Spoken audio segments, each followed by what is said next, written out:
The future depends on what you do today ಅಂತ ಮಹಾತ್ಮ ಗಾಂಧಿಯವರ ಒಂದು ಪಾಪ್ಯುಲರ್ ಆದಂತಹ ಕೋಟ್ ಇದೆ. ಇವತ್ತಿನ ವರ್ತಮಾನದಲ್ಲಿ ಅಥವಾ ಈ ಕ್ಷಣದಲ್ಲಿ ಯಾವ ಒಂದು ಡಿಸಿಷನನ್ನು, ಯಾವ ಆ್ಯಕ್ಷನನ್ನು ತಗೊಂಡು ನಾವು ಕೆಲಸ ಮಾಡ್ತೀವಿ ಅನ್ನೋದರ ಮೇಲೆ ನಮ್ಮ ಭವಿಷ್ಯ ಸಾಕಷ್ಟು ದೊಡ್ಡ ಪ್ರಮಾಣದಲ್ಲಿ ಇನ್ಫ್ಲೂಯೆನ್ಸ್ ಆಗುತ್ತೆ ಅಂತ ಈ ಕೋಟಿನ ಅರ್ಥ ಆಗುತ್ತೆ. ನಾವು ಈ ಕ್ಷಣದಲ್ಲಿ ಅಥವಾ ಈ ಒಂದು ದಿನದಲ್ಲಿ ಜವಾಬ್ದಾರಿಯುತವಾದಂತಹ ನಾಗರಿಕರಾಗಿ, ಜವಾಬ್ದಾರಿಯುತವಾದಂತಹ ಆಸ್ಪಿರೆಂಟ್ಸ್ಗಳಾಗಿ ಕಾರ್ಯವನ್ನು ನಿರ್ವಹಿಸಿದ್ದೇ ಆದರೆ, ಆ್ಯಕ್ಷನ್ಗಳನ್ನು, ಡಿಸಿಷನ್ಸ್ಗಳನ್ನು ತಗೊಂಡಿದ್ದೇ ಆದರೆ ಮುಂದೆ ನಾವು ದೊಡ್ಡ ಜವಾಬ್ದಾರಿಗಳನ್ನು ಹೊರಲು ಸಹಾಯ ಆಗುತ್ತೆ ಅಂತ, ಫ್ಯೂಚರನ್ನು ಯಾವ ರೀತಿಯಾಗಿ ಪ್ರೆಸೆಂಟ್ ಇನ್ಫ್ಲೂಯೆನ್ಸ್ ಮಾಡುತ್ತೆ ಅಂತ ಇದರ ಒಂದು ಅರ್ಥ ಆಗುತ್ತೆ. ಇಂಗ್ಲೀಷ್ನಲ್ಲಿ ಭೂತಕಾಲವನ್ನು ಪಾಸ್ಟ್ ಅಂತ, ಭವಿಷ್ಯವನ್ನು ಫ್ಯೂಚರ್ ಅಂತ ಮತ್ತು ವರ್ತಮಾನವನ್ನು ಪ್ರೆಸೆಂಟ್ ಅಂತ ಹೇಳಲಾಗಿದೆ. ಪ್ರೆಸೆಂಟಿನ ಇನ್ನೊಂದು ಅರ್ಥ ಗಿಫ್ಟ್ ಅಂತ ಆಗುತ್ತೆ. ಸೊ ಇವತ್ತಿನ ಗಿಫ್ಟನ್ನು ನಾವು ಯಾವ ರೀತಿಯಾಗಿ ಯುಟಿಲೈಸ್ ಮಾಡಿಕೊಳ್ಳುತ್ತೇವೋ ಅದರ ಮೇಲೆ ನಮ್ಮ ಭವಿಷ್ಯ ನಿರ್ಧಾರವಾಗುತ್ತೆ ಅಂತ ಈ ಮಹಾತ್ಮ ಗಾಂಧಿಯವರ ಕೋಟ್ ಹೇಳುತ್ತೆ ಅಂತ ಹೇಳ್ತಾ ಇವತ್ತಿನ ಡಿಸ್ಕಷನನ್ನು ಪ್ರಾರಂಭ ಮಾಡೋಣ. Hello friends, welcome to Rashtram institute YouTube channel. ಇವತ್ತಿನ ರಾಷ್ಟ್ರಂ ಫೋಕಸ್ನಲ್ಲಿ ಪ್ರಮುಖವಾದಂತಹ ಕರೆಂಟ್ ಅಫೇರ್ಸ್ ಟಾಪಿಕ್ಸ್ಗಳನ್ನು ಡಿಸ್ಕಸ್ ಮಾಡೋಣ. ಚಾನಲನ್ನು ಸಬ್ಸ್ಕ್ರೈಬ್ ಮಾಡಿಲ್ಲ ಅಂದರೆ ಸಬ್ಸ್ಕ್ರೈಬ್ ಮಾಡಿ. ಡಿಸ್ಕ್ರಿಪ್ಷನ್ ಬಾಕ್ಸ್ನಲ್ಲಿ ಚಾನಲ್ನ ಲಿಂಕನ್ನು ನೀಡಲಾಗಿದೆ. ಟೆಲಿಗ್ರಾಮ್ ಚಾನಲ್ನಿಂದ ಡೈರೆಕ್ಟಾಗಿ PDF ನೋಟ್ಸ್ಗಳನ್ನು ಡೌನ್ಲೋಡ್ ಮಾಡಿಕೊಂಡು ರಿವೈಸ್ ಮಾಡ್ಕೊಳ್ಳಿ. ನಿಮ್ಮ ಏನಾದರೂ ಡೌಟ್ಸ್ಗಳಿದ್ದರೆ, ಸಜೆಷನ್ಸ್ಗಳಿದ್ದರೆ ಕಮೆಂಟ್ ಮಾಡಿ ಅಂತ ಹೇಳ್ತಾ ಇವತ್ತಿನ ಡಿಸ್ಕಷನನ್ನು ಕಂಟಿನ್ಯೂ ಮಾಡೋಣ. ಕಳೆದ ಸೆಷನ್ನಲ್ಲಿ ಈ ಕುಲ್ದಿಹಾ ವನ್ಯಜೀವಿ ಅಭಯಾರಣ್ಯ ಯಾವ ರಾಜ್ಯದಲ್ಲಿದೆ ಅಂತ ಪ್ರಶ್ನೆಯನ್ನು ಕೇಳಲಾಗಿದೆ. ಆಪ್ಷನ್ಸ್ಗಳಲ್ಲಿ ಕರ್ನಾಟಕ, ಗೋವಾ, ಒಡಿಶಾ ಅಥವಾ ಅಸ್ಸಾಂ ಅಂತ ನೀಡಲಾಗಿದ್ದು ಸರಿಯಾದ ಉತ್ತರ ಏನು ಅಂತಂದರೆ ಆಪ್ಷನ್ 3. ಒಡಿಶಾದಲ್ಲಿ ಈ Kuldiha wild life sanctuary locate ಆಗಿದೆ. Option 3 is right answer. ಸಾಕಷ್ಟು ಜನ ಕಮೆಂಟ್ ಬಾಕ್ಸ್ನಲ್ಲಿ ಕಮೆಂಟ್ ಮಾಡಿದ್ದೀರಿ. Very well done, thank you so much. ಇದೇ ರೀತಿಯಾಗಿ ಡಿಸ್ಕಷನ್ನಲ್ಲಿ ಭಾಗವಹಿಸ್ತಾರಿ. ಮಾಯಿ ಗೌಡ ಅಂತ, ಕುಲ್ದಿಹಾ ಅಭಯಾರಣ್ಯ is located in Odisha state, very good information sir ಅಂತ ಕಮೆಂಟ್ ಮಾಡಿದ್ದೀರಿ. ನಿಮ್ಮ ಕಮೆಂಟ್ಸ್ಗಳು ನಮಗೆ ಸಾಕಷ್ಟು ಮೋಟಿವೇಶನ್ ಮಾಡುತ್ತೆ, ಇನ್ನೂ ಹೆಚ್ಚಾಗಿ ನಿಮಗೆ ಕಂಟೆಂಟನ್ನು ಕೊಡೋಕ್ಕೆ ಸಹಾಯ ಆಗುತ್ತೆ ಅಂತ ಹೇಳ್ತಾ ಇವತ್ತಿನ ಡಿಸ್ಕಷನನ್ನು ಕಂಟಿನ್ಯೂ ಮಾಡೋಣ. ಈ ಕುಲ್ದಿಹಾ ವನ್ಯಜೀವಿ ಅಭಯಾರಣ್ಯ ಇತ್ತೀಚೆಗೆ ಯಾಕೆ ನ್ಯೂಸ್ನಲ್ಲಿತ್ತು ಅಂತಂದರೆ, ಇತ್ತೀಚೆಗೆ ಈ ಒಡಿಶಾದಲ್ಲಿರುವಂತಹ ಬಾಲಾಸೋರ್ ಜಿಲ್ಲೆಯ ಈ ಕುಲ್ದಿಹಾ ವೈಲ್ಡ್ ಲೈಫ್ ಸ್ಯಾಂಕ್ಚುರಿಯ ಸುತ್ತಮುತ್ತಲಿನ ಎಕೋ ಸೆನ್ಸಿಟಿವ್ ಝೋನ್ ಅಥವಾ ಪರಿಸರ ಸೂಕ್ಷ್ಮ ವಲಯ ಅಂತ ನಾವೇನು ಕರಿತೇವೆ. ಸೊ ಈ ಎಕೋ ಸೆನ್ಸಿಟಿವ್ ಝೋನ್ನಲ್ಲಿ ಗಣಿಗಾರಿಕೆಯ ಚಟುವಟಿಕೆಗಳು ಹೆಚ್ಚಾಗ್ತಾ ಇರುವುದನ್ನು ಗಮನಿಸಿದಂತಹ ನ್ಯಾಷನಲ್ ಗ್ರೀನ್ ಟ್ರಿಬ್ಯುನಲ್ನಿಂದ ಈ ಒಡಿಶಾದ ಸರ್ಕಾರಕ್ಕೆ ಒಂದು ನೋಟಿಸನ್ನು ಜಾರಿಗೊಳಿಸಲಾಗಿದೆ ಅಂತ ನ್ಯೂಸ್ನಲ್ಲಿ ಪಬ್ಲಿಷ್ ಆಗಿತ್ತು. ಸೊ ಹೀಗಾಗಿ ನ್ಯೂಸ್ನಲ್ಲಿರುವಂತಹ ಈ ಕುಲ್ದಿಹಾ ವನ್ಯಜೀವಿ ಅಭಯಾರಣ್ಯದ ಬಗ್ಗೆ ನಾವು ತಿಳ್ಕೊಳ್ಳೋದು ಎಕ್ಸಾಮಿನೇಷನ್ ಪಾಯಿಂಟ್ ಆಫ್ ವ್ಯೂ ಸಾಕಷ್ಟು ಇಂಪಾರ್ಟೆಂಟ್ ಆಗುತ್ತೆ. ಸೊ ಈ ಕುಲ್ದಿಹಾ ವೈಲ್ಡ್ ಲೈಫ್ ಸ್ಯಾಂಕ್ಚುರಿ ಬಗ್ಗೆ ತಿಳ್ಕೊಳ್ಳೋದಾದರೆ, ಒಡಿಶಾದ ಪ್ರಮುಖವಾದಂತಹ ವನ್ಯಜೀವಿ ಅಭಯಾರಣ್ಯವಾಗಿ ಕುಲ್ದಿಹಾ ವನ್ಯಜೀವಿ ಅಭಯಾರಣ್ಯವನ್ನು ಗುರುತಿಸಲಾಗುತ್ತೆ. 1984ನೇ ಇಸವಿಯಲ್ಲಿ ಸ್ಥಾಪಿಸಲಾದಂತಹ ವೈಲ್ಡ್ ಲೈಫ್ ಸ್ಯಾಂಕ್ಚುರಿಯಾಗಿ ಗುರುತಿಸಲಾದಂತಹ ಈ ಒಂದು ಪ್ರದೇಶವನ್ನು ಛೋಟಾ ನಾಗ್ಪುರ್ ಪ್ರಸ್ಥಭೂಮಿ ಅಂತಂದರೆ ಭಾರತದ ಮಧ್ಯ ಪೂರ್ವ ಭಾಗದಲ್ಲಿರುವಂತಹ ಒಂದು ಪ್ರಮುಖ ಛೋಟಾ ನಾಗ್ಪುರ್ ಪ್ರಸ್ಥಭೂಮಿಯಲ್ಲಿ Kuldiha wild life sanctuary locate ಆಗಿರುವುದನ್ನು ನಾವು ಅಬ್ಸರ್ವ್ ಮಾಡ್ಬೋದು. ಅದೇ ರೀತಿಯಾಗಿ ಈ ಒಂದು ಪ್ರದೇಶದಲ್ಲಿ ಕಂಡುಬರುವಂತಹ ನ್ಯಾಟೋ ಮತ್ತು ಸುಕ್ಪಾಡಾ ಹಿಲ್ ಅನ್ನುವ ಈ ಪರ್ವತ ಶ್ರೇಣಿಗಳ ವ್ಯಾಪಿಸಿರುವಂತಹ ಪ್ರದೇಶದಲ್ಲಿ ಈ ಸಿಮ್ಲಿಪಾಲ್ ರಿಸರ್ವ್ನೊಂದಿಗೆ ಸಂಪರ್ಕ ಹೊಂದುವಂತಹ ಒಂದು ಪ್ರಮುಖ ವೈಲ್ಡ್ ಲೈಫ್ ಸ್ಯಾಂಕ್ಚುರಿಯಾಗಿ ಕುಲ್ದಿಹಾ ವೈಲ್ಡ್ ಲೈಫ್ ಸ್ಯಾಂಕ್ಚುರಿಯನ್ನು ಗುರುತಿಸಲಾಗುತ್ತೆ. ನಿಮಗೆಲ್ಲ ಇತ್ತೀಚೆಗೆ ನಾವು ಡೀಟೇಲ್ ಆಗಿ ಸಿಮ್ಲಿಪಾಲ್ ರಿಸರ್ವ್ ಬಗ್ಗೆ ಡಿಸ್ಕಸ್ ಮಾಡಿದ್ವಿ. ಸೊ ಅದೇ ಒಂದು ಒಡಿಶಾದ ಸಿಮ್ಲಿಪಾಲ್ ಹುಲಿ ಸಂರಕ್ಷಿತ ಪ್ರದೇಶ, ಆ ಒಂದು ರಿಸರ್ವ್ ಫಾರೆಸ್ಟ್ಗೆ ಸಂಪರ್ಕವನ್ನು ಸಾಧಿಸುವಂತಹ ಒಂದು ವ್ಯಾಪ್ತಿಯಲ್ಲಿ ಬರುವಂತಹ ಇನ್ನೊಂದು ರಿಸರ್ವ್ ಫಾರೆಸ್ಟ್ ಅಥವಾ ವೈಲ್ಡ್ ಲೈಫ್ ಸ್ಯಾಂಕ್ಚುರಿ ಯಾವುದು ಅಂತಂದರೆ ಈ ಕುಲ್ದಿಹಾ ವೈಲ್ಡ್ ಲೈಫ್ ಸ್ಯಾಂಕ್ಚುರಿ ಅಂತ ನಾವು ಅಂಡರ್ಸ್ಟ್ಯಾಂಡ್ ಮಾಡ್ಕೋಬಹುದು. ಸಾಮಾನ್ಯವಾಗಿ ಈ ಮಿಶ್ರ ಎಲೆ ಉದುರುವಂತಹ ಕಾಡುಗಳಲ್ಲಿ ಬೆಳೆಯುವಂತಹ ಮರಗಳನ್ನು ನಾವು ಇಲ್ಲಿ ಕಾಣಬಹುದು. ಅದೇ ರೀತಿಯಾಗಿ ಪ್ರಾಣಿ ವರ್ಗವನ್ನು ಗಮನಿಸುವುದಾದರೆ ಹುಲಿಗಳು, ಆನೆಗಳು, ಚಿರತೆ, ಕಾಡೆಮ್ಮೆ, ಗೌರ್, ಜೈಂಟ್ ಸ್ಕ್ವೇರಲ್ ಅಥವಾ ದೈತ್ಯ ಅಳಿಲುಗಳು, ಸಾಂಬಾರ್ ಈ ರೀತಿಯಾದಂತಹ ಪ್ರಮುಖ ಪ್ರಾಣಿಗಳನ್ನು ಈ ಕುಲ್ದಿಹಾ ವೈಲ್ಡ್ ಲೈಫ್ ಸ್ಯಾಂಕ್ಚುರಿಯಲ್ಲಿ ನಾವು ಕಾಣ್ಬೋದು. ಸೊ ವೆರಿ ಇಂಪಾರ್ಟೆಂಟ್, ನೆನ್ಪಿಟ್ಕೊಳ್ಳಿ, ಒಡಿಶಾದ ರಾಜ್ಯದಲ್ಲಿ ಕುಲ್ದಿಹಾ ವೈಲ್ಡ್ ಲೈಫ್ ಸ್ಯಾಂಕ್ಚುರಿ ಲೊಕೇಟ್ ಆಗಿದೆ. ಇನ್ನು ಇವತ್ತಿನ ಪ್ರಶ್ನೆ ಏನು ಅಂತ ನೋಡೋಣ, ಆನ್ಸರ್ ಮಾಡೋಕ್ಕೆ ಟ್ರೈ ಮಾಡಬೇಕು. ಭಾರತ ಮತ್ತು ಬಾಂಗ್ಲಾದೇಶಗಳ ನಡುವೆ ಸಂಪರ್ಕವನ್ನು ಸಾಧಿಸುವಂತಹ ನಿಟ್ಟಿನಲ್ಲಿ ಮೈತ್ರಿ ಅನ್ನುವ ಈ ಮೇಲ್ಸೇತುವೆಯನ್ನು ಅಥವಾ ಮೈತ್ರಿ ಓವರ್ ಬ್ರಿಡ್ಜನ್ನು ನಿರ್ಮಾಣ ಮಾಡಲಾಗಿದೆ ಒಂದು ನದಿಯ ಮೇಲೆ. ಈ ಇಮೇಜ್ನಲ್ಲಿ ಕಾಣ್ತಾ ಇರುವಂತೆ ಭಾರತ ಮತ್ತು ಬಾಂಗ್ಲಾದೇಶವನ್ನು ಸಂಪರ್ಕಿಸುವಂತಹ ಒಂದು ಮೇಲ್ಸೇತುವೆ ಮೈತ್ರಿ ಅನ್ನುವ ಹೆಸರಿನಿಂದ ನಿರ್ಮಾಣ ಮಾಡಲಾಗಿದೆ. ಇದನ್ನು ಯಾವ ನದಿಯ ಮೇಲೆ ನಿರ್ಮಾಣ ಮಾಡಲಾಗಿದೆ ಅಂತ ಪ್ರಶ್ನೆ ಇದೆ. ಈ ಕೆಳಗೆ ಹರಿತಾ ಇರುವಂತಹ ನದಿ ಯಾವುದು ಅಂತ ಗುರುತಿಸಿ ಕಮೆಂಟ್ ಬಾಕ್ಸ್ನಲ್ಲಿ ಕಮೆಂಟ್ ಮಾಡಬೇಕು. ಆಪ್ಷನ್ಸ್ಗಳನ್ನು ನೋಡೋದಾದರೆ ಕೋಸಿ ನದಿ, ಗಂಡಕ್ ನದಿ, ಫೇಣಿ ನದಿ ಅಥವಾ ಬ್ರಹ್ಮಪುತ್ರ ನದಿ ಅಂತ ನೀಡಲಾಗಿದೆ. ಸೊ ಸರಿಯಾದ ಉತ್ತರ ಏನು ಅಂತ ಕಮೆಂಟ್ ಬಾಕ್ಸ್ನಲ್ಲಿ ಕಮೆಂಟ್ ಮಾಡಿ. ನೆಕ್ಸ್ಟ್ ಸೆಷನ್ನಲ್ಲಿ ಈ ಭಾರತ ಮತ್ತು ಬಾಂಗ್ಲಾದೇಶಗಳ ನಡುವೆ ರಸ್ತೆ ಮಾರ್ಗವನ್ನು ಸಂಪರ್ಕಿಸುವಂತಹ ಒಂದು ಮೇಲ್ಸೇತುವೆ ಮೈತ್ರಿ ಸೇತುವೆ ಕುರಿತಾಗಿ ಡೀಟೇಲ್ ಆದಂತಹ ಮಾಹಿತಿಗಳನ್ನು ಅಂಡರ್ಸ್ಟ್ಯಾಂಡ್ ಮಾಡ್ಕೋಣ. ಇನ್ನು ಮುಂದಿನ ಡಿಸ್ಕಷನನ್ನು ಪ್ರಾರಂಭ ಮಾಡೋದಕ್ಕಿಂತ ಮುಂಚೆ KS ಅಸ್ಪಿರೆಂಟ್ಸ್ಗಳಿಗೆ ಒಂದು ಇಂಪಾರ್ಟೆಂಟ್ ಆದಂತಹ ಅನೌನ್ಸ್ಮೆಂಟ್. ರಾಶ್ರಮ್ ಇನ್ಸ್ಟಿಟ್ಯೂಟ್ ಧಾರವಾಡನಲ್ಲಿ ಹೊಸ KS ಪ್ರಿಲಿಮ್ಸ್ ಕಮ್ಸ್ ಮೇನ್ಸ್ ಬ್ಯಾಚಸ್ಗಳನ್ನು ಪ್ರಾರಂಭ ಮಾಡಲಾಗ್ತಾ ಇದೆ. ಇಂಟ್ರೆಸ್ಟ್ ಇರುವಂತಹ ಸೀರಿಯಸ್ ಆಗಿ KS ಎಕ್ಸಾಮ್ಸ್ಗಳಿಗೆ ಪ್ರಿಪೇರ್ ಆಗ್ತಾ ಇರುವಂತಹ ಸ್ಟೂಡೆಂಟ್ಸ್ಗಳು ಈ ಒಂದು ಅವಕಾಶವನ್ನು ಸದುಪಯೋಗ ಪಡಿಸಿಕೊಳ್ಬೇಕು. ಜಾಯಿನ್ ಆಗೋದಕ್ಕೆ ಇಂಟ್ರೆಸ್ಟ್ ಇರುವಂತಹ ಅಭ್ಯರ್ಥಿಗಳು ಸಪ್ತಾಪುರ್ ಲಾಸ್ಟ್ ಬಸ್ ಸ್ಟಾಪ್ ಬಳಿ ಇರುವಂತಹ ರಾಶ್ರಮ್ ಇನ್ಸ್ಟಿಟ್ಯೂಟ್ ಬ್ರಾಂಚ್ಗೆ ಡೈರೆಕ್ಟಾಗಿ ಭೇಟಿ ನೀಡಿ ಅಡ್ಮಿಷನ್ ಮಾಡ್ಕೋಬೋದು. ಅಥವಾ ಈ KS ರಿಲೇಟ್ ಆಗಿ ಪ್ರಿಪ್ರೇಷನ್ಗೆ ಸಂಬಂಧಿಸಿದಂತೆ ಏನಾದರೂ ಡೌಟ್ಸ್ಗಳಿವೆ ಅಥವಾ ಏನಾದರೂ ಕ್ವೆರೀಸ್ಗಳಿವೆ ಅಂತಂದರೆ ಈ ಕೆಳಗೆ ತಿಳಿಸಲಾದಂತಹ ಕಾಂಟ್ಯಾಕ್ಟ್ ನಂಬರನ್ನು ಸಂಪರ್ಕಿಸಿ ನಿಮ್ಮ ಡೌಟ್ಸ್ಗಳನ್ನು ಕ್ಲಿಯರ್ ಮಾಡಿಕೊಂಡು ಅಡ್ಮಿಷನ್ ಮಾಡ್ಕೋಬೋದಾಗಿದೆ. ಇನ್ನು ಮುಂದಿನ ಆರ್ಟಿಕಲನ್ನು ಕಂಟಿನ್ಯೂ ಮಾಡೋಣ. ಅಮೆಜಾನ್ ನದಿ ಇತ್ತೀಚೆಗೆ ನ್ಯೂಸ್ನಲ್ಲಿತ್ತು. ದಕ್ಷಿಣ ಅಮೆರಿಕಾ ಖಂಡದಲ್ಲಿ ಪ್ರಮುಖವಾದಂತಹ ಒಂದು ನದಿ ಅಮೆಜಾನ್ ನದಿ ಅಂತ ನಾವೆಲ್ಲ ಗುರುತಿಸ್ತೇವೆ. ಇತ್ತೀಚೆಗೆ ಈ ಅಮೆಜಾನ್ ನದಿ ಯಾಕೆ ನ್ಯೂಸ್ನಲ್ಲಿದೆ ಅಂತ ತಿಳ್ಕೊಳ್ಳೋದಾದರೆ, ಐತಿಹಾಸಿಕವಾಗಿ ಒಂದು ಅಭೂತಪೂರ್ವವಾದಂತಹ ಬರಗಾಲವನ್ನು ಅಥವಾ ಬರದ ಪರಿಸ್ಥಿತಿಯನ್ನು ಈ ಅಮೆಜಾನ್ ಜಲಾನಯನ ಪ್ರದೇಶದಲ್ಲಿ ಅನುಭವಿಸ್ತಾ ಇದ್ದಾರೆ ಅಂತ. ಇದು ಐತಿಹಾಸಿಕವಾಗಿ ಈ ಅಮೆಜಾನ್ ನದಿಯ ನೀರಿನ ಮಟ್ಟ ಕುಸಿಯುವುದಕ್ಕೆ ಕಾರಣವಾಗಿದೆ ಈ ಒಂದು ಬರಗಾಲ ಅಂತ ಈ ಒಂದು ಅಮೆಜಾನ್ ನದಿ ನ್ಯೂಸ್ನಲ್ಲಿತ್ತು. ಸೊ ಹೀಗಾಗಿ ಈ ಜಾಗ್ರಫಿಕಲ್ ಪಾಯಿಂಟ್ ಆಫ್ ವ್ಯೂ ಎಕ್ಸಾಮಿನೇಷನ್ನಲ್ಲಿ ಈ ನದಿಗಳ ಬಗ್ಗೆ ಅಥವಾ ನದಿಗಳ ಜಲಾನಯನ ಪ್ರದೇಶಗಳ ಬಗ್ಗೆ ಕೂಡ ಪ್ರಶ್ನೆಗಳನ್ನು ಕೇಳ್ತಾ ಇರ್ತಾರೆ. ಸೊ ಹೀಗಾಗಿ ಜಗತ್ತಿನ 2ನೇ ಅತಿ ಉದ್ದವಾದಂತಹ ನದಿಯಾದಂತಹ ಅಮೆಜಾನ್ ಕುರಿತಾದಂತಹ ಕೆಲವೊಂದಿಷ್ಟು ಬೇಸಿಕ್ ಇನ್ಫಾರ್ಮೇಷನ್ಸ್ಗಳು ನಮಗೆ ಎಕ್ಸಾಮಿನೇಷನ್ ಪರ್ಸ್ಪೆಕ್ಟಿವ್ ಇಂಪಾರ್ಟೆಂಟ್ ಆಗುತ್ತೆ. ಸೊ ಎಲ್ಲ ಇನ್ಫಾರ್ಮೇಷನ್ಸ್ಗಳನ್ನು ಡೀಟೇಲ್ ಆಗಿ ಈಗ ಡಿಸ್ಕಸ್ ಮಾಡೋಣ.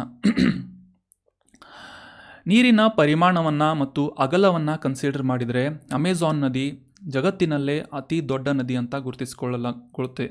ಆದರೆ ಉದ್ದವನ್ನು ಪರಿಗಣಿಸಿದರೆ ನೈಲ್ ನದಿ ಅಂದರೆ ಈ ಈಜಿಪ್ಟ್ ಅಥವಾ ಆಫ್ರಿಕಾ ಖಂಡದಲ್ಲಿ ಹರಿಯುವಂತಹ ಪ್ರಮುಖ ನದಿಯಾದಂತಹ ನೈಲ್ ನದಿಗೆ ಸೆಕೆಂಡ್ ಆಗಿ ವಿಶ್ವದ 2ನೇ ಅತಿ ಉದ್ದದ ನದಿಯಾಗಿ ಅಮೆಜಾನ್ ನದಿಯನ್ನು ಗುರುತಿಸಲಾಗುತ್ತೆ. ಈ ಅಮೆಜಾನ್ ನದಿಯ ಹುಟ್ಟು ಅಥವಾ ಯಾವ ಒಂದು ಸ್ಥಳದಲ್ಲಿ ಇದು ಉಗಮಿಸುತ್ತದೆ ಅಂತ ಗಮನಿಸೋದಾದರೆ, ದಕ್ಷಿಣ ಅಮೆರಿಕಾ ಖಂಡದ ಪಶ್ಚಿಮ ಭಾಗದಲ್ಲಿ ವ್ಯಾಪಿಸಿರುವಂತಹ, ಉತ್ತರದಿಂದ ದಕ್ಷಿಣದವರೆಗೆ ವ್ಯಾಪಿಸಿರುವಂತಹ ಈ ಆ್ಯಂಡೀಸ್ ಪರ್ವತ ಶ್ರೇಣಿಯಲ್ಲಿ ಹುಟ್ಟಿ ಪೂರ್ವಾಭಿಮುಖವಾಗಿ ಹರಿಯುವಂತಹ ಒಂದು ವಿಶ್ವದ 2ನೇ ಅತಿ ಉದ್ದದ ನದಿ ಅಮೆಜಾನ್ ಅಂತ ನಾವು ಗುರುತಿಸಬೇಕು. ಮುಖ್ಯವಾಗಿ ಈ ಬ್ರೆಜಿಲಿನ ಈಶಾನ್ಯ ಕರಾವಳಿಯ ಮೂಲಕ ಹರಿದು ಅಟ್ಲಾಂಟಿಕ್ ಮಹಾಸಾಗರವನ್ನು ಸೇರುವುದರೊಂದಿಗೆ ಸುಮಾರು ದಕ್ಷಿಣ ಅಮೆರಿಕಾ ಖಂಡದ 6 ದೇಶಗಳನ್ನು ಇದು ಕ್ರಮಿಸುತ್ತದೆ ಅಂತ ನಾವು ಅಬ್ಸರ್ವ್ ಮಾಡ್ಬೋದು. ಸೊ ಆ್ಯಂಡೀಸ್ ಪರ್ವತ ಶ್ರೇಣಿಯಲ್ಲಿ ಹುಟ್ಟಿ ಬ್ರೆಜಿಲ್, ಪೆರು, ಇಕ್ವೆಡಾರ್, ಕೊಲಂಬಿಯಾ, ವೆನಿಜುವೆಲಾ ಮತ್ತು ಬೊಲಿವಿಯಾ ಅನ್ನುವ ದಕ್ಷಿಣ ಅಮೆರಿಕಾದ ಪ್ರಮುಖ 6 ದೇಶಗಳ ಮೂಲಕ ಈ ಅಮೆಜಾನ್ ನದಿ ಸುಮಾರು 6400 ಕಿಲೋಮೀಟರ್ಗಳಷ್ಟು ಉದ್ದವಾಗಿ ಹರಿದು ಮುಂದೆ ಅಟ್ಲಾಂಟಿಕ್ ಮಹಾಸಾಗರವನ್ನು ಸೇರಿಕೊಳ್ಳುವಂತಹ ಒಂದು ನದಿ ಆಗಿದೆ ಅಂತ ನಾವಿಲ್ಲಿ ಅಬ್ಸರ್ವ್ ಮಾಡಬೇಕು. ಆದರೆ ನದಿಯ ಒಂದು ಅಗಲ ಮತ್ತು ನೀರಿನ ಪ್ರಮಾಣವನ್ನು ಗಮನಿಸಿದರೆ ವಿಶ್ವದಲ್ಲಿ ಅತಿ ಹೆಚ್ಚಿನ ನೀರನ್ನು ಸಮುದ್ರಕ್ಕೆ ಸೇರಿಸುವಂತಹ ಒಂದು ನದಿಯಾಗಿ ಅಮೆಜಾನ್ ನದಿಯನ್ನು ಗುರುತಿಸ್ತಾರೆ ಅಂತ ನಾವು ಇಂಪಾರ್ಟೆಂಟ್ ಆಗಿ ನೆನ್ಪಿಟ್ಕೋಬೇಕು. ಇನ್ನು ಈ ಜಲಾನಯನ ಪ್ರದೇಶ ಅಥವಾ ಡ್ರೈನೇಜ್ ಸಿಸ್ಟಮನ್ನು ಗಮನಿಸೋದಾದರೆ ಸಾಕಷ್ಟು ಸಂಖ್ಯೆಯ ಉಪನದಿಗಳನ್ನು, ಅದರಲ್ಲೂ ಕೂಡ ಈ ರಿಯೋ ನಿಗ್ರೋ, ಮಡೈರಾ, ಸಿಂಗು ಅನ್ನುವ ಈ ಪ್ರಮುಖ ನದಿಗಳನ್ನು ಒಳಗೊಂಡಂತೆ ಅತಿ ದೊಡ್ಡ ಒಳಚರಂಡಿ ಪ್ರದೇಶವನ್ನು ಈ ಅಮೆಜಾನ್ ನದಿ ಹೊಂದಿದೆ ಅಂತ ನಾವೆಲ್ಲ ಗುರುತಿಸಬೇಕು. ಸೊ ಅದರಲ್ಲಿ ಮುಖ್ಯವಾಗಿ ಈ ಅಮೆಜಾನ್ ನದಿ ಏನಿದೆ 2/3 2/3 ಆಫ್ ದ ಅಮೆಜಾನ್ ಲೆಂತ್ ಏನಿದೆ ಅದು ಬ್ರೆಜಿಲ್ ಮೂಲಕ ಹಾದು ಹೋಗುತ್ತೆ ಅಂತ ನಾವಿಲ್ಲಿ ಗಮನಿಸಬೇಕು. ಆಗಲೇ ತಿಳಿಸಿದ ಹಾಗೆ ಅಗಲವನ್ನು ಗಮನಿಸಿದರೆ ಜಗತ್ತಿನಲ್ಲೇ ಅತಿ ಅಗಲವಾದಂತಹ ಅಥವಾ ಹೆಚ್ಚಿನ ಪ್ರಮಾಣದ ನೀರನ್ನು ಸಮುದ್ರಕ್ಕೆ ಸೇರಿಸುವಂತಹ ಒಂದು ನದಿ ಯಾವುದು ಅಂತಂದರೆ, ದೊಡ್ಡ ನದಿ ಯಾವುದು ಅಂದರೆ ಅಮೆಜಾನ್ ಅಂತ ಗುರುತಿಸಿದ್ವಿ. ಅದು ಯಾವ ರೀತಿ ಅಂತಂದರೆ, ಈ ಸಾಮಾನ್ಯವಾಗಿ ಕಡಿಮೆ ಮಳೆ ಬೀಳುವಂತಹ ಸಂದರ್ಭದಲ್ಲಿ 4 ರಿಂದ 5 ಕಿಲೋಮೀಟರ್ಗಳಷ್ಟು ಅಗಲವನ್ನು ಈ ಅಮೆಜಾನ್ ನದಿ ಹೊಂದಿದರೆ 4 to 5 ಕಿಲೋಮೀಟರ್ಸ್. ಇದು ಯಾವಾಗ ಈ ಶುಷ್ಕ ವಾತಾವರಣದಲ್ಲಿ ಅಥವಾ ಈ ಚಳಿಗಾಲದಲ್ಲಿ ಅಂತ ನಾವು ಅಂಡರ್ಸ್ಟ್ಯಾಂಡ್ ಮಾಡ್ಕೋಬೋದು. ಅಂದರೆ ಮಳೆ ಬೀಳದೇ ಇರುವಂತಹ ಸಂದರ್ಭದಲ್ಲಿ ಈ ನದಿಯ ಅಗಲ ಎಷ್ಟಿರುತ್ತೆ ಅಂದರೆ 4 ರಿಂದ 5 ಕಿಲೋಮೀಟರ್ಗಳಷ್ಟು. ಆದರೆ ಅತಿ ಹೆಚ್ಚಿನ ಪ್ರಮಾಣದ ಮಳೆಯನ್ನು ಸುರಿಸುವಂತಹ ಸಂದರ್ಭದಲ್ಲಿ ಅಂದರೆ ಮಳೆಗಾಲದಲ್ಲಿ ಸುಮಾರು 50 ಕಿಲೋಮೀಟರ್ಗಳಷ್ಟು ಅಗಲವನ್ನು ಈ ಅಮೆಜಾನ್ ನದಿ ಹೊಂದಿದೆ ಅಂತ ನಾವಿಲ್ಲಿ ಗಮನಿಸಬೇಕಾಗುತ್ತೆ. ಸೊ ಸಾಕಷ್ಟು ದೊಡ್ಡ ಸಂಖ್ಯೆಯ ಉಪನದಿಗಳನ್ನು ಹೊಂದಿರುವುದರಿಂದ ಜಗತ್ತಿನಲ್ಲಿ ಅತಿ ದೊಡ್ಡ ಒಳಚರಂಡಿ ವ್ಯವಸ್ಥೆಯನ್ನು ಈ ಅಮೆಜಾನ್ ನದಿ ಹುಟ್ಟುಹಾಕುತ್ತದೆ ಅಂತ ನಾವಿಲ್ಲಿ ಅಬ್ಸರ್ವ್ ಮಾಡಬೇಕು. ನಮಗೆಲ್ಲ ಗೊತ್ತಿರುವ ಹಾಗೆ ಈ ದಕ್ಷಿಣ ಅಮೆರಿಕಾ ಖಂಡದ ಮೂಲಕ ಹಾದು ಹೋಗುವಂತಹ ಈ ಸಮಭಾಜಕ ವೃತ್ತದ ಪ್ರದೇಶದಲ್ಲಿ ಬರುವಂತಹ ಈ ಅಮೆಜಾನ್ ಮಳೆಕಾಡು ಅಥವಾ ಈ ರೇನ್ ಫಾರೆಸ್ಟ್ ಅಂತ ಏನು ಗುರುತಿಸ್ತೇವೆ, ಟ್ರಾಪಿಕಲ್ ರೇನ್ ಫಾರೆಸ್ಟ್ ಅಂತ, ಜಗತ್ತಿನಲ್ಲಿ ಅತಿ ದೊಡ್ಡ ರೇನ್ ಫಾರೆಸ್ಟ್ ಆಗಿ ಅಮೆಜಾನ್ ಕಾಡನ್ನು ನಾವೆಲ್ಲ ಗುರುತಿಸ್ತೇವೆ. ಆ ಅಮೆಜಾನ್ ಕಾಡು ಕೂಡ, ಆ ಕಾಡಿನ ಮೂಲಕ ಕೂಡ ಈ ನದಿ ಹರಿಯುತ್ತದೆ ಅನ್ನೋದು ಸಾಕಷ್ಟು ಇಂಪಾರ್ಟೆಂಟ್ ಆದಂಥ ಮಾಹಿತಿ ಆಗುತ್ತೆ. ಇದೇ ಒಂದು ಕಾರಣಕ್ಕಾಗಿ ಸಾಕಷ್ಟು ವೈವಿಧ್ಯಮಯವಾದಂತಹ ಮತ್ತು ಈ ಜೈವಿಕ ಸಂಪನ್ಮೂಲಗಳನ್ನು ಹೊಂದಿರುವಂತಹ ದೊಡ್ಡ ಮೀಸಲು ಪ್ರದೇಶವಾಗಿ ಈ ಅಮೆಜಾನ್ ಮಳೆಕಾಡಿನ ಪ್ರದೇಶವನ್ನು ಗುರುತಿಸಲಾಗುತ್ತೆ ಅನ್ನೋದು ಕೂಡ ಇಂಪಾರ್ಟೆಂಟ್ ಆಗುತ್ತೆ. ಸೊ ಇದೇ ಒಂದು ಕಾರಣಕ್ಕಾಗಿ ಈ ಜಗತ್ತಿನಾದ್ಯಂತ ಆಗುವಂತಹ ಈ ಆಮ್ಲಜನಕದ ಒಂದು ಸೈಕಲ್ ಅಥವಾ ಆಕ್ಸಿಜನ್ ಸೈಕಲ್ ಅಂತ ಗುರುತಿಸ್ತೇವೆ, ಆಮ್ಲಜನಕ ಚಕ್ರ ಮತ್ತು ಈ ಕಾರ್ಬನ್ ಸೈಕಲ್ ಅಥವಾ ಇಂಗಾಲದ ಚಕ್ರವನ್ನು ನಿಯಂತ್ರಿಸುವಲ್ಲಿ ಈ ಅಮೆಜಾನ್ ಮಳೆಕಾಡುಗಳು ಸಾಕಷ್ಟು ಪ್ರಮುಖವಾದಂತಹ ಕೊಡುಗೆಯನ್ನು ನೀಡುತ್ತವೆ ಅಂತ ನಾವಲ್ಲಿ ಅಬ್ಸರ್ವ್ ಮಾಡಬೇಕಾಗುತ್ತೆ. ಸೊ ಈ ಒಂದು ಪ್ರಮುಖ ಕಾಂಟ್ರಿಬ್ಯೂಷನನ್ನು ನೀಡುವಂತಹ ಅಮೆಜಾನ್ ಮಳೆಕಾಡಿನ ಇನ್ನೊಂದು ಹೆಸರಾಗಿ ಇದನ್ನು ಭೂಮಿಯ ಶ್ವಾಸಕೋಶ ಅಂತ ಗುರುತಿಸಲಾಗುತ್ತೆ, ಲಂಗ್ಸ್ ಆಫ್ ಅರ್ತ್ ಅಂತ ಗುರುತಿಸಲಾಗುತ್ತೆ, ಲಂಗ್ಸ್ ಆಫ್ ದಿ ಅರ್ತ್ ಅಂತ ಗುರುತಿಸಲಾಗುತ್ತೆ. ಸೊ ಭೂಮಿಯ ಶ್ವಾಸಕೋಶ ಅಂತ ಕರೆಸಿಕೊಳ್ಳುವಂತಹ ಕಾಡು ಯಾವುದು ಅಂತಂದರೆ ಅಮೆಜಾನ್ ಮಳೆಕಾಡು, ಅಮೆಜಾನ್ ರೇನ್ ಫಾರೆಸ್ಟ್ ಅಂತ ನೀವೆಲ್ಲ ನೆನ್ಪಿಟ್ಕೋಬೇಕು, ವೆರಿ ಇಂಪಾರ್ಟೆಂಟ್ ಇದು. ಸೊ ಈ ಒಂದು ಮಳೆಕಾಡಿನ ಮೂಲಕ ಹರಿಯುವಂತಹ ಪ್ರಮುಖ ನದಿ ಅಮೆಜಾನ್ ನದಿ ಅಂತ ನಾವು ಕ್ಲಿಯರ್ ಆಗಿ ಅಂಡರ್ಸ್ಟ್ಯಾಂಡ್ ಮಾಡ್ಕೊಂಡ್ವಿ. ಈ ಮ್ಯಾಪ್ನಲ್ಲಿ ಅಮೆಜಾನ್ ನದಿ ಯಾವ ರೀತಿಯಾಗಿ ಹರಿಯುತ್ತದೆ ಅಂತ ಕೂಡ ಕ್ಲಿಯರ್ ಆಗಿ ಅಂಡರ್ಸ್ಟ್ಯಾಂಡ್ ಮಾಡ್ಕೊಂಡ್ವಿ. ಆ್ಯಂಡೀಸ್ ಪರ್ವತ ಶ್ರೇಣಿಗಳಲ್ಲಿ ಹುಟ್ಟುವಂತಹ ಒಂದು ನದಿ ಅಮೆಜಾನ್ ನದಿ ಅಂತ ನಾವಿಲ್ಲಿ ಕ್ಲಿಯರ್ ಆಗಿ ಅಂಡರ್ಸ್ಟ್ಯಾಂಡ್ ಮಾಡ್ಕೋಬೋದು. ಇನ್ನು ಮುಂದಿನ ಆರ್ಟಿಕಲ್, ಪ್ರತಿ ವರ್ಷ ಅರುಣಾಚಲ್ ಪ್ರದೇಶದಲ್ಲಿ ಆರೆಂಜ್ ಫೆಸ್ಟಿವಲ್ ಮತ್ತು ಜಮ್ಮು ಮತ್ತು ಕಾಶ್ಮೀರದಲ್ಲಿ ಲ್ಯಾವೆಂಡರ್ ಫೆಸ್ಟಿವಲ್ ಅಂತ ಆಚರಿಸಲಾಗುತ್ತೆ ಅಂತ ನಮಗೆಲ್ಲ ಗೊತ್ತಿರುವಂಥ ವಿಚಾರ.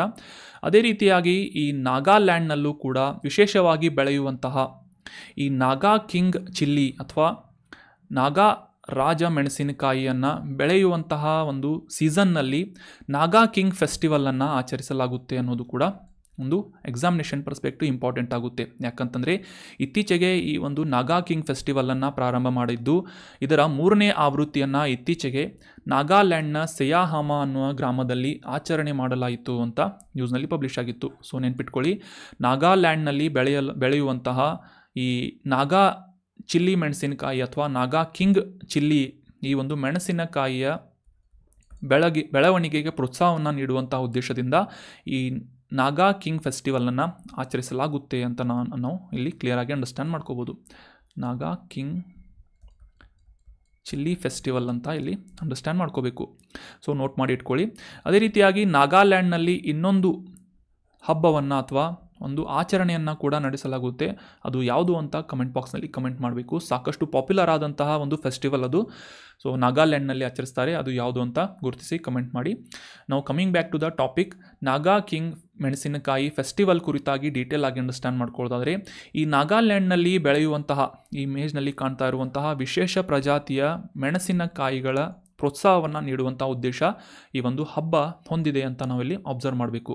ಇನ್ನು ಈ ನಾಗಾ ಕಿಂಗ್ ಚಿಲ್ಲಿ ಬಗ್ಗೆ ಅರ್ಥ ಮಾಡ್ಕೊಳ್ಳೋದಾದರೆ, ಇದನ್ನು ಸಾಮಾನ್ಯವಾಗಿ ನಾಗಾಲ್ಯಾಂಡ್ನಲ್ಲಿ ರಾಜಾ ಮಿರ್ಚಿ ಅಥವಾ ಭೂತ್ ಜೋಲೋಕಿಯಾ ಅಂತ ಕರೀತಾರೆ, ಅಥವಾ ಗೋಸ್ಟ್ ಪೆಪ್ಪರ್ ಅಂತ ಕೂಡ ಈ ನಾಗಾ ಚಿಲ್ಲಿಯನ್ನು ಕರೀತಾರೆ ಅಂತ ನಾವಿಲ್ಲಿ ಅಬ್ಸರ್ವ್ ಮಾಡಬೇಕು. ಇದರಲ್ಲಿ ಸಾಮಾನ್ಯವಾಗಿ ಈ ಮೆಣಸಿನಕಾಯಿಗಳಲ್ಲಿ ಖಾರ ಆಗುವಂತಹ ಒಂದು ಕೆಮಿಕಲ್ ಇರುತ್ತೆ, ಅದನ್ನು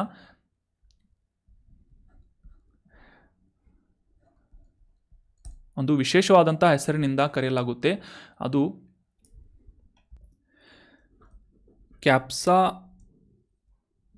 ಕ್ಯಾಪ್ಸೈಸಿನ್ ಅನ್ನುವ ಈ ಒಂದು ಕೆಮಿಕಲ್ ಮಿರ್ಚಿ ಅಥವಾ ಮೆಣಸಿನಕಾಯಿಗಳಲ್ಲಿ ಇರುತ್ತೆ.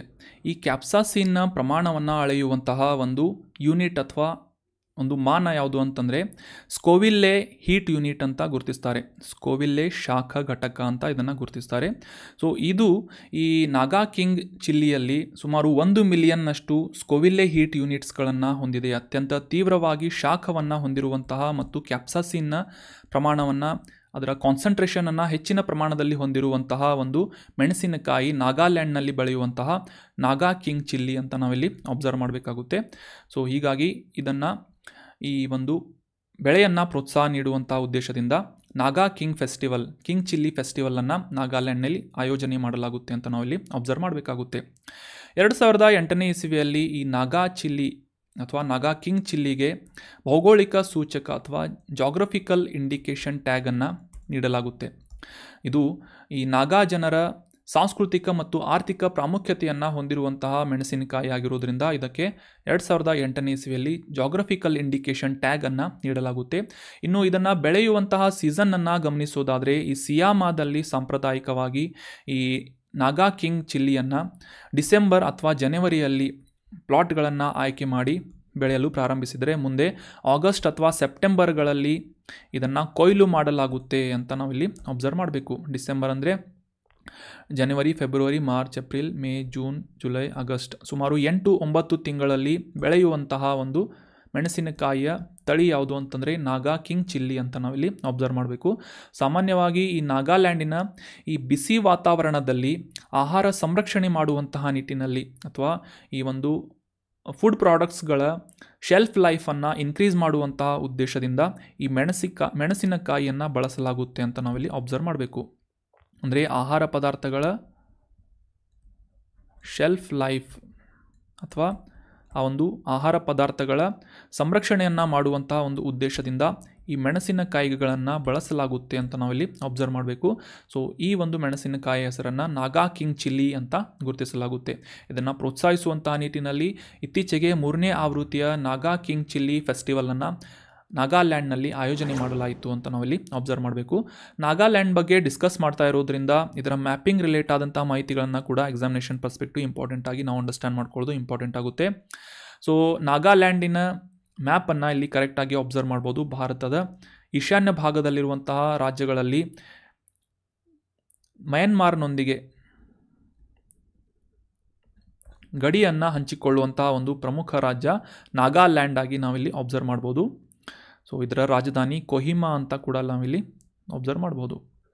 Kohima is the capital city of Nagaland.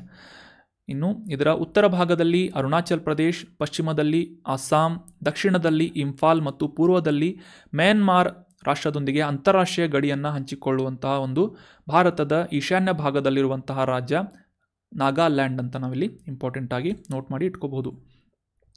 ಇನ್ನು ಇತ್ತೀಚೆಗೆ ಇಲ್ಲಿ ನಾಗಾ ಕಿಂಗ್ ಚಿಲ್ಲಿ ಫೆಸ್ಟಿವಲನ್ನು ಆಯೋಜನೆ ಮಾಡಲಾಯಿತು. ಇದರ ಉಪಯೋಗ ಏನು ಅಂತಂದರೆ ಆಹಾರ ಪದಾರ್ಥಗಳ ಸಂರಕ್ಷಣೆ ಅಥವಾ ಶೆಲ್ಫ್ ಲೈಫನ್ನು ಇನ್ಕ್ರೀಸ್ ಮಾಡಲು ಈ ಮೆಣಸಿನಕಾಯಿಗಳನ್ನು ಬಳಸಲಾಗುತ್ತೆ. ಇದಕ್ಕೆ 2008ನೇ ಇಸವಿಯಲ್ಲಿ ಜಾಗ್ರಫಿಕಲ್ ಇಂಡಿಕೇಶನ್ ಟ್ಯಾಗನ್ನು ನೀಡಲಾಯಿತು ಅಂತ ನಾವು ಡೀಟೇಲ್ ಆಗಿ ಇದರ ಬಗ್ಗೆ ಅಂಡರ್ಸ್ಟ್ಯಾಂಡ್ ಮಾಡ್ಕೊಂಡ್ವಿ.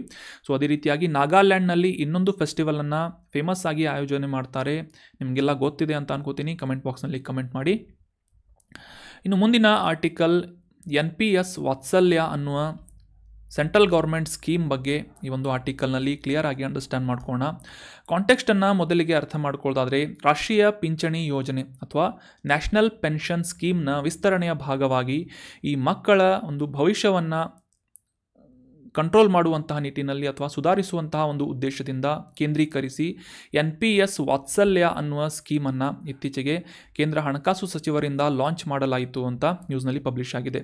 ಸೊ ಹೀಗಾಗಿ NPS ವಾತ್ಸಲ್ಯ ಅನ್ನುವ ಸ್ಕೀಮ್ನ ಪ್ರಮುಖವಾದಂತಹ ಕೆಲವೊಂದಿಷ್ಟು ವಿಶೇಷತೆಗಳು ಏನು ಅಂತ ಈ ಒಂದು ಕಾಂಟೆಕ್ಸ್ಟ್ನಲ್ಲಿ ಕ್ಲಿಯರ್ ಆಗಿ ಅಂಡರ್ಸ್ಟ್ಯಾಂಡ್ ಮಾಡ್ಕೊಳ್ಳೋದಕ್ಕೆ ಟ್ರೈ ಮಾಡೋಣ.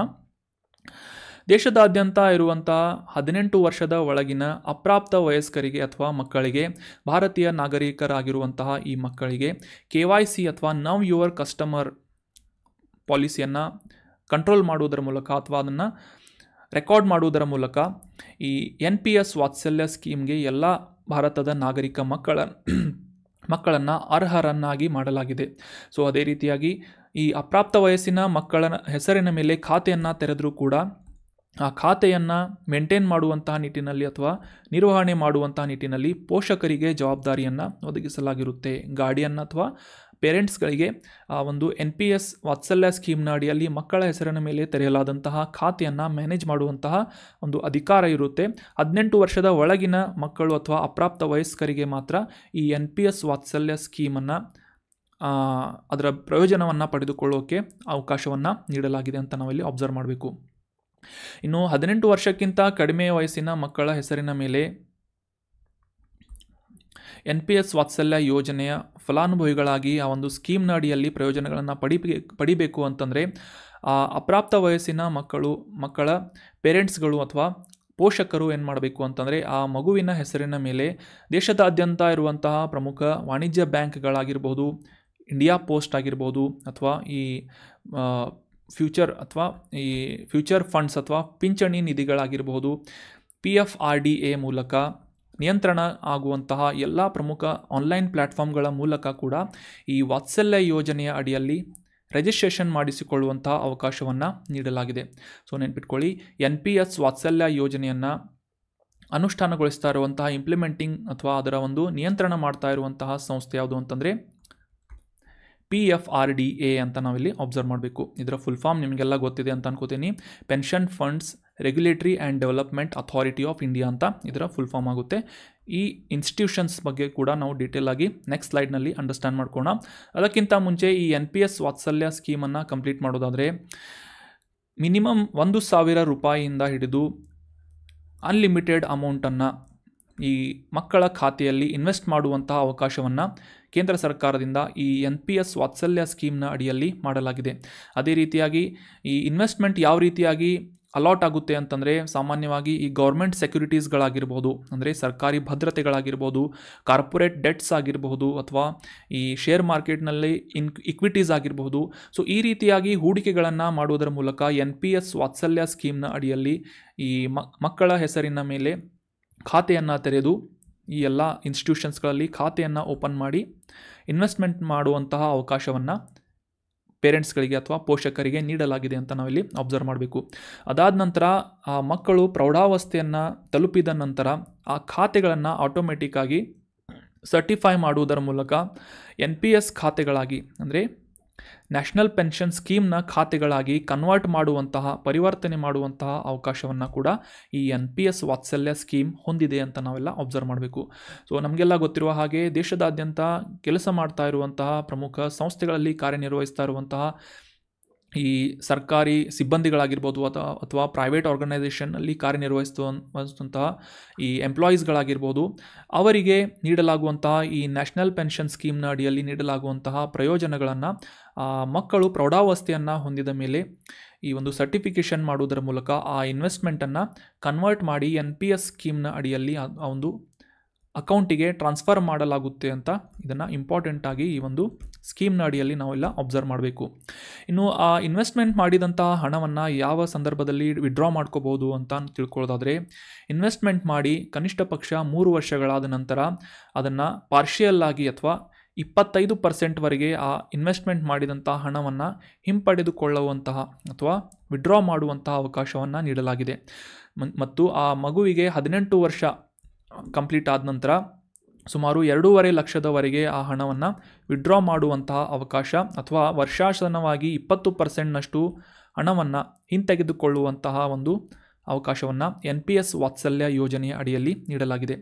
ದೇಶದಾದ್ಯಂತ ಈ ನ್ಯಾಷನಲ್ ಪೆನ್ಷನ್ ಸ್ಕೀಮ್ನ ವಿಸ್ತರಣೆಯ ಭಾಗವಾಗಿ NPS ವಾತ್ಸಲ್ಯ ಸ್ಕೀಮನ್ನು ಜಾರಿಗೊಳಿಸುವುದರಿಂದ ಈ ಭಾರತೀಯ ನಾಗರಿಕ ಮಕ್ಕಳಿಗೆ ಅವರ ಫ್ಯೂಚರ್ ಅಥವಾ ಅವರ ಭವಿಷ್ಯದಲ್ಲಿ ಆರ್ಥಿಕ ಭದ್ರತೆಯನ್ನು ಒದಗಿಸುವುದರ ಮೂಲಕ ಚಿಕ್ಕ ವಯಸ್ಸಿನಿಂದಲೇ ಅವರಿಗೆ ಜವಾಬ್ದಾರಿಯುತವಾಗಿ ಹಣವನ್ನು ಉಳಿತಾಯ ಮಾಡಬೇಕು ಅನ್ನೋ ಒಂದು ಬಿಹೇವಿಯರನ್ನು ಉತ್ತೇಜಿಸುವಂತಹ ನಿಟ್ಟಿನಲ್ಲಿ ಈ NPS ವಾತ್ಸಲ್ಯ ಸ್ಕೀಮ್ ಸಾಕಷ್ಟು ಅನುಕೂಲವನ್ನು ಮಾಡಿಕೊಡಲಿದೆ ಅಂತ ನಾವೆಲ್ಲ ಅಬ್ಸರ್ವ್ ಮಾಡಬೇಕು.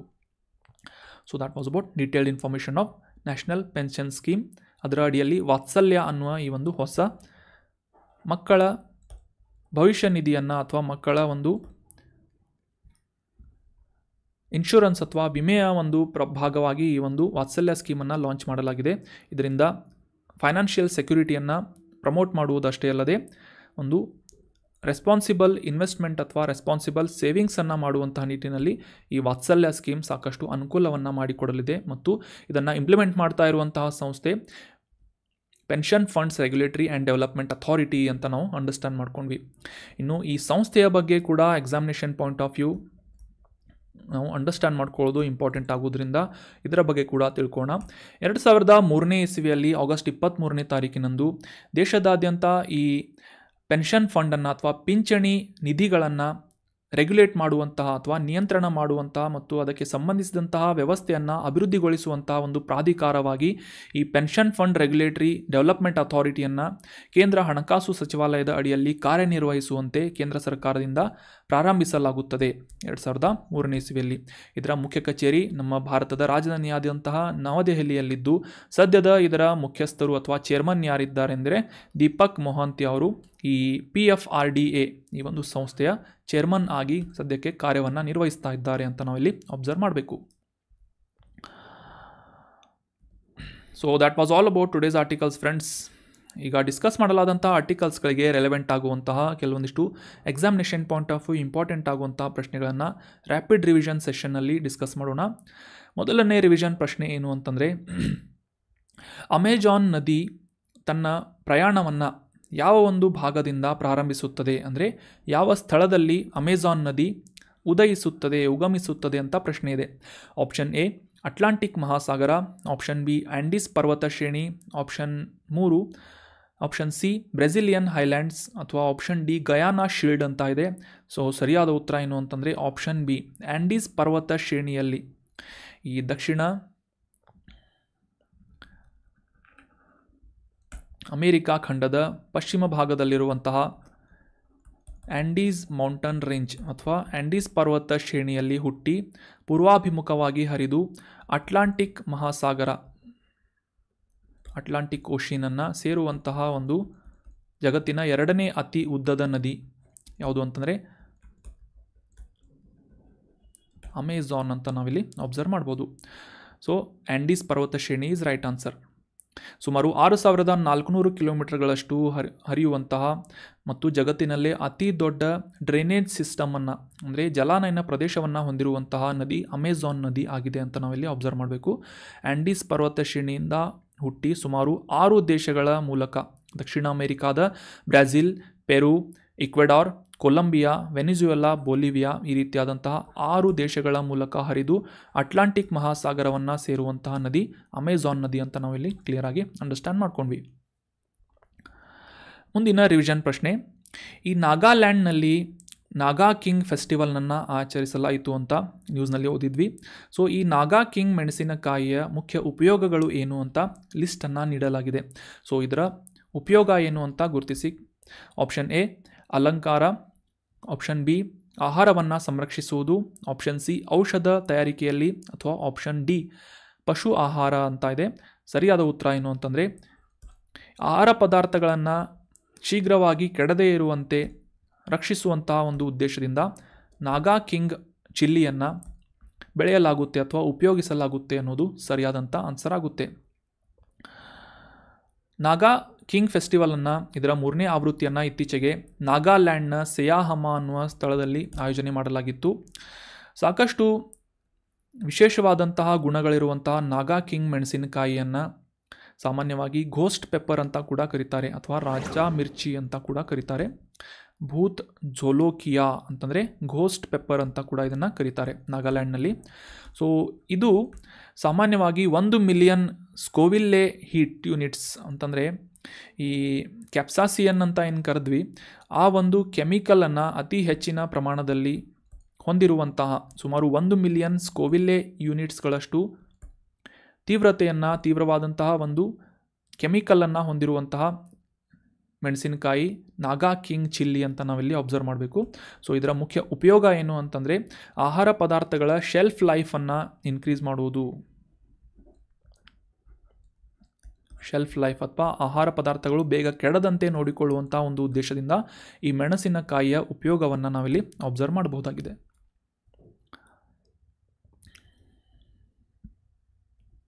ಮುಂದಿನ ರಿವಿಷನ್ ಪ್ರಶ್ನೆ, ಈ ಕೆಳಗಿನವುಗಳಲ್ಲಿ ಯಾವುದು NPS ವಾತ್ಸಲ್ಯ ಯೋಜನೆಯ ಅಡಿಯಲ್ಲಿ ಲಭ್ಯವಿರುವಂತಹ ಹೂಡಿಕೆಯ ಆಪ್ಷನ್ ಆಗಿಲ್ಲ ಅಂತ ಗುರುತಿಸಬೇಕು.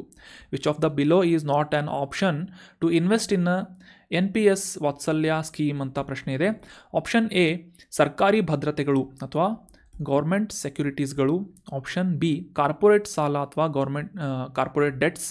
ಆಪ್ಷನ್ ಸಿ ಮ್ಯೂಚುವಲ್ ಫಂಡ್ಗಳು ಅಥವಾ ಆಪ್ಷನ್ ಡಿ ಇಕ್ವಿಟೀಸ್ಗಳು ಅಂತ ಇದೆ. ಸರಿಯಾದ ಉತ್ತರ ಏನು ಅಂತಂದರೆ ಆಪ್ಷನ್ ಸಿ. ಈ ನ್ಯಾಷನಲ್ ಪೆನ್ಷನ್ ಸ್ಕೀಮ್ನ ಅಡಿಯಲ್ಲಿ ಪ್ರಾರಂಭಿಸಲಾದಂತಹ ವಾತ್ಸಲ್ಯ ಸ್ಕೀಮ್ನಲ್ಲಿ ಮಕ್ಕಳಿಗೆ 18 ವರ್ಷಕ್ಕಿಂತ ಕಡಿಮೆ ವಯಸ್ಸಿನ ಮಕ್ಕಳಿಗೆ ಇನ್ವೆಸ್ಟ್ಮೆಂಟ್ ಮಾಡುವುದರ ಮೂಲಕ ಸರ್ಕಾರಿ ಭದ್ರತೆಗಳು, ಕಾರ್ಪೊರೇಟ್ ಸಾಲಗಳು ಮತ್ತು ಇಕ್ವಿಟೀಸ್ಗಳಲ್ಲಿ ಇನ್ವೆಸ್ಟ್ ಮಾಡುವಂಥ ಅವಕಾಶವನ್ನು ನೀಡಲಾಗಿದೆ. ಆದರೆ ಮ್ಯೂಚುವಲ್ ಫಂಡ್ಗಳಲ್ಲಿ ಅಲ್ಲ ಅನ್ನೋದು ಸರಿಯಾದಂಥ ಆನ್ಸರ್ ಆಗುತ್ತೆ. ಇತ್ತೀಚೆಗೆ ಹಣಕಾಸು ಸಚಿವರಿಂದ NPS ವಾತ್ಸಲ್ಯ ಸ್ಕೀಮ್ ಅನ್ನು ಮುಖ್ಯವಾಗಿ ಮಕ್ಕಳ ಭವಿಷ್ಯವನ್ನು ಕಾಪಾಡುವಂತಹ ನಿಟ್ಟಿನಲ್ಲಿ, ಅವರ ಆರ್ಥಿಕ ಭದ್ರತೆಯನ್ನು ಒದಗಿಸುವಂತಹ ನಿಟ್ಟಿನಲ್ಲಿ ಈ ವಾತ್ಸಲ್ಯ ಸ್ಕೀಮನ್ನು ಲಾಂಚ್ ಮಾಡಲಾಯಿತು. ಕನ್ಫ್ಯೂಸ್ ಮಾಡ್ಕೋಬೇಡಿ, ಇದು ಮಹಿಳೆಯರ ಸಬಲೀಕರಣಕ್ಕೆ ಅಲ್ಲ.